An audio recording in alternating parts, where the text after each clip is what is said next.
Bonsoir Valérie Gomez-Bassac, Bonsoir. députée LREM du Var. Voilà un ministre qui promet de faire du bruit. Il disait dans cette interview à Jamel Masil il y a quelques jours, marre de la société victimaire. Alors de faire du bruit, je ne sais pas, mais en tout cas, je suis persuadée qu'il saura mener la tâche qu'il attend le mieux possible. C'est un homme d'engagement, un homme de conviction. Il connaît bien le système judiciaire. C'était une Pénaliste. provocation, une déclaration de guerre, nous disait tout à l'heure la présidente de l'Union syndicale des magistrats.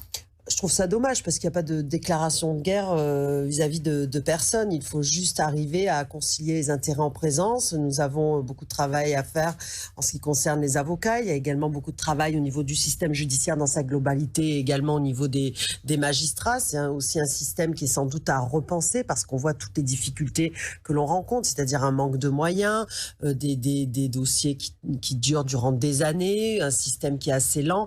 Donc il faut arriver à trouver des solutions à différents niveaux. Il y a aussi le régime des retraites des avocats, donc un sujet qui va également revenir.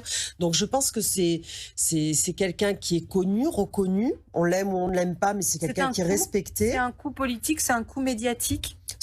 Le président de la République, le Premier ministre ne cherchent pas des coups médiatiques. Ce qu'ils cherchent, ce sont des compétences. Il n'y a pas on cherche pas j'entends souvent le terme de casting. C'est pas un casting. On cherche des compétences et des personnes qui sont prêtes à s'investir, à travailler pour essayer d'améliorer le quotidien de chacun. Donc moi, je vois sa désignation de la sorte et pas autrement. Valérie Gomez-Bassac, on sait qu'il a été très critique envers les magistrats. Il apparaît d'eux comme un corps trop renfermé sur lui-même, qui se regarde trop le nombril. C'est un personnage sulfureux. Il a été l'avocat de Patrick Balkany avant de claquer la porte de manière très médiatique. Est-ce que finalement vous redoutez pas une certaine instabilité au ministère de la Justice et pourquoi pas une démission fracassante à la Nicolas Hulot ? Non, parce que c'est un personnage qui est comme ça en tant qu'avocat. Je suis avocate, enfin j'étais avocate puisque j'ai arrêté dès lors que j'ai été élue. Et c'est quelqu'un qui est reconnu justement pour sa façon de parler, de s'exprimer. C'est pas un danger d'avoir quelqu'un qui est incontrôlable comme ça ? Non, je pense pas qu'il soit incontrôlable parce que là il est missionné, il est ministre et il est là pour assurer une mission. Et moi j'ai confiance en son action et en son jugement. Et j'espère que les magistrats vont également l'appréhender de cette façon-là et se dire que finalement c'est bien d'être aussi avec une personne qui connaît le système judiciaire. Plutôt mal parti pour les magistrats. Certes qu'il y a peut-être des reproches à lui faire, mais là il n'est pas là en tant qu'avocat, il est là en tant que personne qui est compétente dans le système judiciaire et qui le connaît. Et c'est comme ça qu'il faut le voir. Dans un climat social qui est quand même tendu, c'est pour conclure sur ce chapitre, est-ce que c'était forcément le bon casting, comme vous disiez, pour apaiser, pour aplanir les angles, pour avoir un peu moins de conflits et plus de paix sociale, que ce soit avec les avocats ou les magistrats? Là, la présidente de l'USM a dit que la déclaration de guerre, elle venait de Jean Castex et d'Emmanuel Macron en nommant Éric Dupond-Moretti. Je pense que là, ça vient plutôt d'elle lorsqu'elle dit ça, parce qu'on n'est pas sur ça, on est sur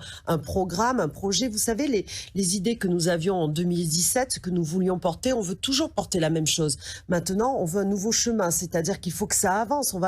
On ne peut pas faire de la politique qu'en essayant d'arrondir les angles, faire en sorte de satisfaire tout le monde. Il faut aussi que le système demain aille mieux, se porte mieux et soit porteur de solutions. Donc c'est en ce sens qu'il faut travailler. Donc il faut aussi, je pense qu'il est essentiel qu'il y ait des personnes avec des convictions et une personnalité assez forte pour pouvoir discuter avec tout le monde. Enfin, et lui saura discuter avec tout le monde. Contre les magistrats. Parce que vous le jugez vraiment en tant qu'avocat. Moi, non, c'est par rapport à ce qu'il a dit. Par rapport à ses déclarations, pour le coup. Oui, mais il l'a dit quand il était avocat et l'image qu'il avait des magistrats. Non, je dis pas qu'on change d'avis, mais on voit forcément les choses dans leur globalité. Donc on les voit différemment. On ne les voit plus que sous l'angle de l'avocat. On les voit sous les deux angles parce que là, c'est le système judiciaire dans son ensemble. Donc bien sûr qu'il ne changera pas, mais il le verra obligatoirement différemment, de la même façon que moi, je vois des choses différentes maintenant que je suis députée, alors que j'étais avocate et maître de conférence. Donc forcément, vous êtes obligé de prendre en compte des intérêts divergents, contradictoires et d'essayer de trouver un juste équilibre.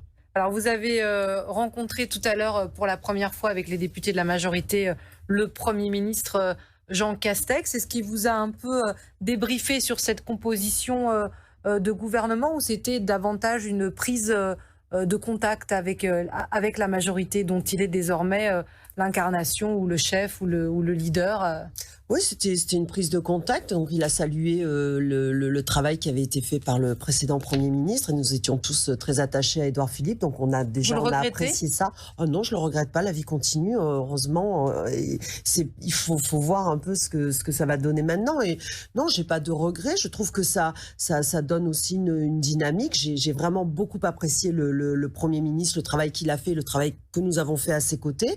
Maintenant, c'est Monsieur Castex. Attendons de voir le travail qui va être fait. Donc, c'était une prise de contact. C'était aussi le fait de dire qu'il n'y aura pas de rupture avec ce qui avait été fait, mais au contraire, on va continuer, mais en tenant compte d'autres priorités, c'est-à-dire l'écologie, le social, la place de la jeunesse, faire travailler et continuer à concerter les corps intermédiaires. Donc, c'est cette dynamique qu'il a envie de donner.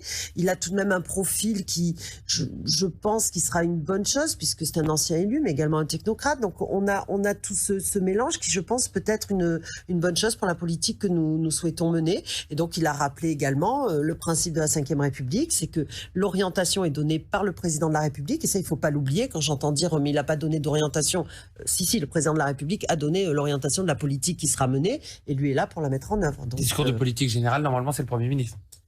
Tout à fait, ça va arriver dans pas longtemps, mais bon, qui reprendra l'orientation, oui, mais qui reprendra l'orientation, là vous jouez sur les mots, qui reprendra l'orientation donnée par le président de la République. Merci beaucoup Valérie Gomez-Bassac, députée LREM du Var, de vous être arrêtée sur le plateau du 23h après vous venez juste, la rencontre s'est terminée, vous avez rencontré tout à l'heure avec vos collègues députés le Premier ministre.